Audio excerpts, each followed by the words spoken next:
ಈ ಮನುಕುಲ ಅನ್ನೋದೇನಂತಂದ್ರೆ ಮಾನವೀಯತೆಯನ್ನ ಧಾರಣೆ ಮಾಡಿಕೊಂಡು ಸಕಲ ಜೀವಿಗಳಿಗೂ ಲೇಸನ್ನ ಬಯಸುವಂತವರಾಗಬೇಕು. ಸಕಲ ಜೀವಿಗಳ ಮೇಲೆ ಕರುಣೆ ಇರಬೇಕು.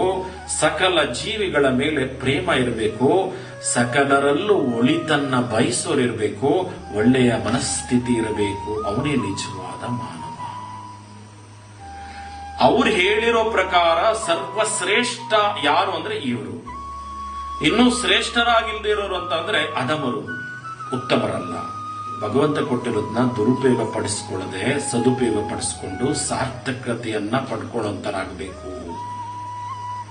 ಒಂದು ತೆಂಗಿನ ಮರ, ನೀವು ನಟ್ಟಿದಂತ ತೆಂಗಿನ ಕಾಯಿ, ಒಂದೇ ಒಂದು ಕಾಯಿ ನಟ್ಟಿದಂತ ತರಳು ಅದು ಮರವಾಗಿ ನೀವು ತೆಂಗಿನಕಾಯೇ ಅಂತ ಹೇಳಿ ಬಯಸಿದ್ರೆ ಇದು ಫಲ ಕೊಟ್ಟೇ ಕೊಡದೆ ಅಂತ ನಂಬಿದಿರಲ್ಲ, ಅದು ಎಂದೂ ಮೋಸ ಮಾಡಿಲ್ಲ.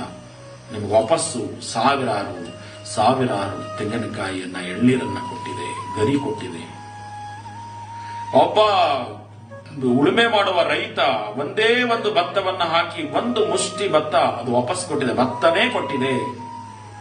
ನೀವೇನೇನು ಬೆಳೆ ಮಾಡಿದ್ರು, ನಂಬಿಕೆ ಇಟ್ಕೊಂಡು ಮಾಡಿದ್ರು, ಅದು ಕೊಟ್ಟಿದೆ. ಆದ್ರೆ ಭಗವಂತ ನಂಬಿಕೆ ಇಟ್ಟು ನಮಗೆ ಬುದ್ಧಿ ಕೊಟ್ಟಿದ್ದಾನಲ್ಲ, ನಾವು ಅವನನ್ನು ನಡ್ಕೊತಾ ಇಲ್ಲ.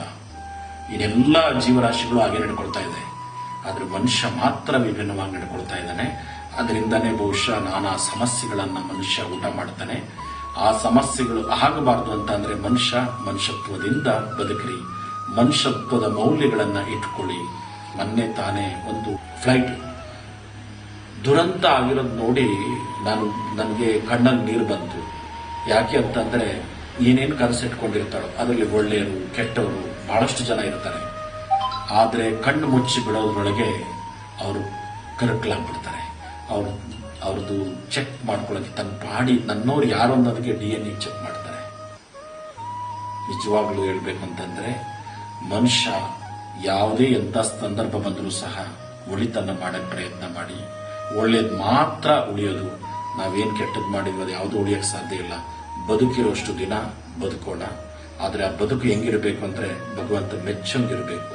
4 ಜನ ನಾವು ಯಾರು ಮೆಚ್ಚಿಲ್ಲ, ನಮ್ಮ ಮನಸ್ಸಾಕ್ಷಿನಾದ್ರೂ ಮೆಚ್ಚಬೇಕು, ಹಂಗ್ ನಡ್ಕೊಳ್ಬೇಕು. ಯಾವುದು ಶಾಶ್ವತ ಇಲ್ಲ. ಕಳಿಸಿದಾನೆ, ಒಂದಿಷ್ಟು ದಿನ ಹಿಂದೋಗ್ಬೇಕು. ಯಾವತ್ತು ಏನು ಯಾವ ಗಂಟೆಗೆ ಅಂತ ಗೊತ್ತಿಲ್ಲ.